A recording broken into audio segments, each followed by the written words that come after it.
అంటే కశ్మీరు మనందరం ఒక అందమైన లొకేషన్ చూస్తే మేము చాలాసార్లు అంటే నాకు ఎందుకు కశ్మీర్ అనేది ప్రత్యేకంగా నాకు తగులుతూ ఉంటుందంటే యాజ్ ఎ లీడర్ మీరందరూ కూడా యాజ్ ఎ పొలిటికల్ పార్టీ స్టేక్ హోల్డర్స్గా మీరందరూ you have to read history.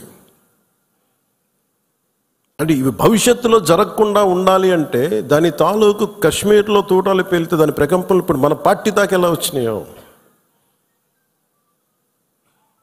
ఇది దేశం అంతా ఇట్లాగే ఉంది పరిస్థితి. అంటే ఒక వాస్తవాన్ని వాస్తవంగా చెప్పడంలో తప్పే ఉంది అన్న. మన జర్నలిస్టులు కూడా మాట్లాడుతూ ఉంటే ఒక వర్గం మీద ఇంకో వర్గం అంటే మీరు ఎందుకు ఇంత లోపాయికారిగా మాట్లాడతారన్న? కర్ర సన్నాయి నొక్కులను ఎందుకు నొక్కుతారు మీరు? When you are targeted based on your religion, let us say it, చెప్దాం దాన్ని. అంత మాత్రాన ద్వేషమని కాదు, ఉగ్రవాదుల మీద కోపం అది. మన నాయకులు ఇంతమంది ముస్లిం నాయకులు ఉన్నారు ఇక్కడ మనకి. ఈ రోజున మనం వివక్ష చూపించామా భారతదేశంలో?